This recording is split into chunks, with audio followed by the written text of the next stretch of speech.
our big story breakdown. Tonight, we're digging into the list of laws now in effect as we start the new year, as well as the issues we can expect lawmakers to work on in the upcoming session. One major focus, changing the state's Good Samaritan law. It is a bipartisan effort to make people feel more at ease when reporting overdoses to first responders. Fox 25's David Chazanoff joins us now. So, David, why is there this sense of urgency from politicians? Adam and Wendy, they want to save lives. A mental health expert tells me we lose about 1,000 Oklahomans to opioid overdoses every year.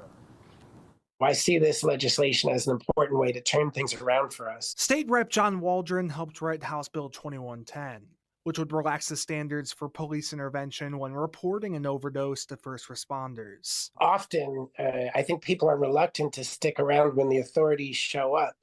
And that can really come to the detriment of somebody who's having an adverse drug reaction, having an overdose reaction. If it passes, someone who calls 911 wouldn't have to share their name with authorities. It would also protect those who report with an active warrant. Mental health and substance abuse experts back this idea. We want lives to be saved, and that's the aim of naloxone, and certainly helping people understand that you shouldn't be afraid to save someone else's life. For the health and safety of all Oklahomans, Bonnie Campos says it's okay to intervene, call 911, carry Narcan and fentanyl test strips. Because those moments, those seconds, those minutes matter whenever someone's life is on the line. The bill can be discussed at the next legislative session, which starts on February 5th. Reporting live in Oklahoma City, David Chazanoff, Fox 25 News. Thank you, David. As we look ahead to the upcoming legislative session, there are some pre-filed bills that really could have a big impact on you. Education, a huge issue in Oklahoma right now, and Senate Bill 1305 could make some changes to institutions of higher learning in the state, specifically stating that no school in the Oklahoma System of Higher Education's governing board can require diversity, equity, inclusion, or critical race theory classes for graduation unless the student's major is focused on race, ethnicity, or gender study. This bill does have an emergency clause, so it would be activated if it gets passed as soon as that happens. Now, Senate Bill 1404, that would try to help tackle the housing problem in Oklahoma, specifically Oklahoma City, by incentivizing landlords to help out people who may be struggling to find a home. That bill would give landlords a tax credit for up to 10% of the market value of the rent of their apartment or home if they house a family of 4 or more or individual experiencing barriers to housing. That's defined as, but not limited to, poor credit, criminal history, or even an eviction history. Landlords would apply for the credit with the Oklahoma Housing Finance Authority. They would then determine the amount of tax credit received. Now, this one you may not have been expecting, but it might get your attention here. Senate Bill 1474 amends a current law, so retail liquor licensees could only sell alcohol between the hours of 8 o'clock in the morning to midnight and Monday through Saturday. So no Sunday sales unless an individual county wanted to allow them. That's way down in the fine print there. The bill would also make it so stores would have to be closed on both Thanksgiving Day and Christmas Day.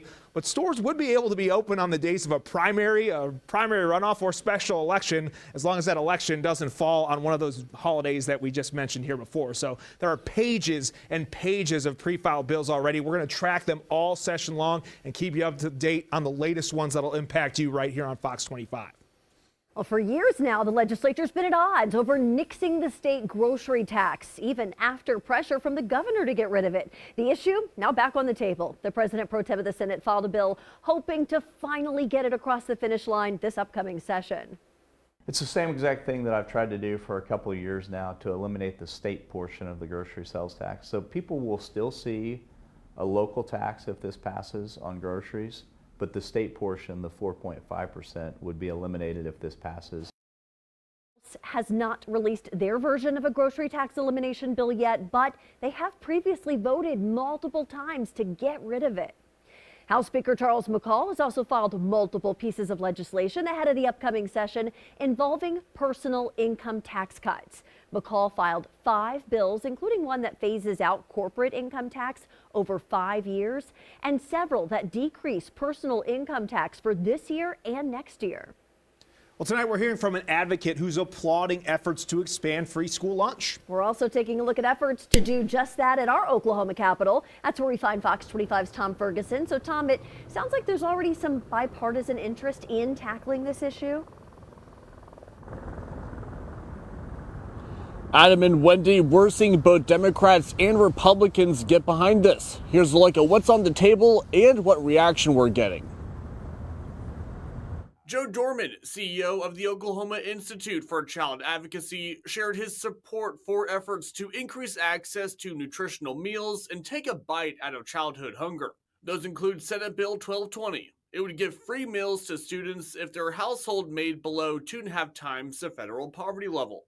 Senate Bill 1363 outlines a framework for reimbursing districts for school lunches. They need a good night's sleep. They need to have a nutritious meal for breakfast.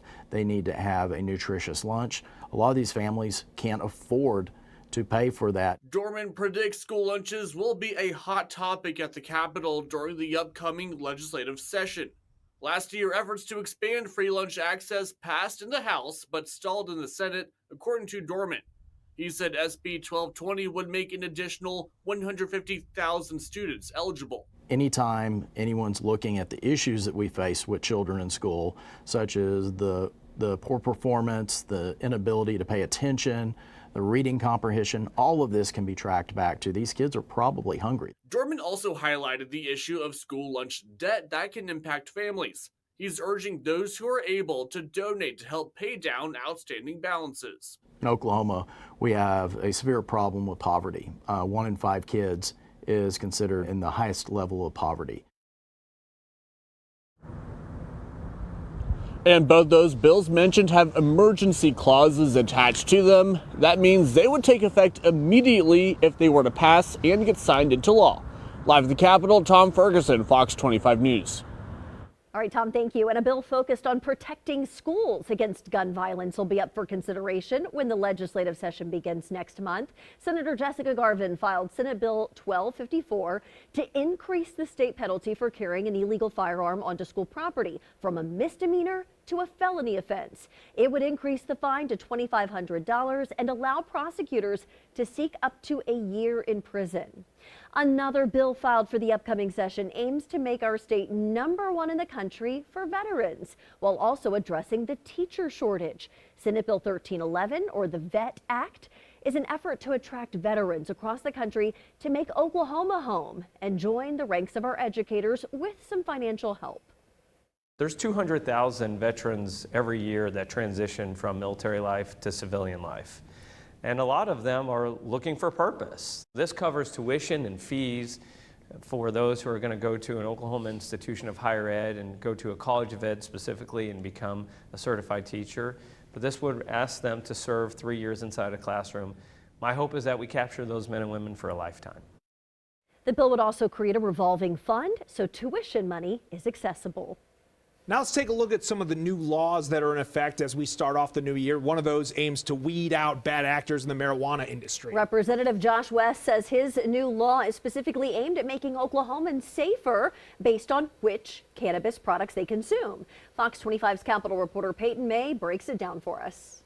Constituents, people in the industry, people outside of the industry, the average public, they wanted some checks and balances in place. One of those checks and balances, now law, creates a marijuana secret shopper system. The Oklahoma Medical Marijuana Authority, or OMMA, will have to send secret shoppers into at least 50 dispensaries a year to buy cannabis products and then test them in labs. Well, consumer safety is the biggest part of it.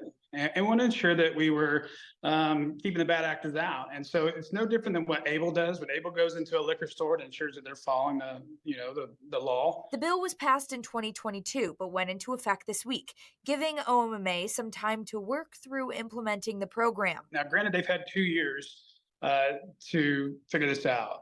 And so I don't know if I haven't talked to Director Berry. And so I would assume that they knew that this was going to be becoming law. Representative West says he's heard concerns from legitimate business owners struggling with competing with those who are selling to the black market. But this law will make sure everyone is held to the same standards. If I have a dispensary, I'm going to ensure that not only myself, but my employees know at any point that someone can come in there and be making sure they're following the law. So I think that it'll be a positive thing for the industry. And it's definitely, at the end of the day, it's a positive thing for the consumers. Peyton May, Fox 25 News.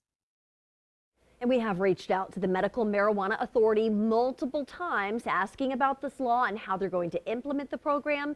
They didn't answer our questions, but they did tell us they'll be updating their website with the latest information on new state laws. A first-of-its-kind legislation that gives an expansive tax credit to family caregivers took effect yesterday. For the 2024 tax year, unpaid family caregivers will be able to claim up to $2,000 or $3,000 in tax credits for certain out-of-pocket costs. The tax credit is up to 50% of eligible caregiver costs, including home modifications, medical equipment, home health services, and more. The credit is capped at $2,000 per year or $3,000 for those caring for veterans or people with a dementia-related diagnosis. You read more about the qualifications on our website, okcfox.com. House Bill 1008 is now in effect. It offers an extra homestead exemption of $1,000 to qualifying households. To receive the exemption, your gross household income from the previous year can't be more than $30,000. And Senate Bill 513 mandates that all health benefit plans offered, issued, or renewed in Oklahoma must now include coverage for biomarker testing. Those are tests that look for genes, proteins, and other substances that can provide information about cancer. That law went into effect yesterday.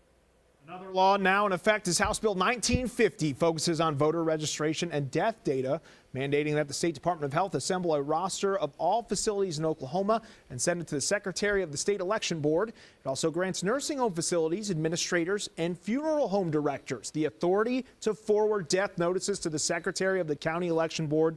The state will use those death records to remove those who have died from voter registration lists. And that was your big story breakdown tonight. You can find all the information about those new laws now in effect and the bills that lawmakers are going to be focusing on in the upcoming session on okcfox.com. And if you missed any part of the big story breakdown, you find it all on our YouTube channel. Just scan the QR code on your screen or search OKC Fox.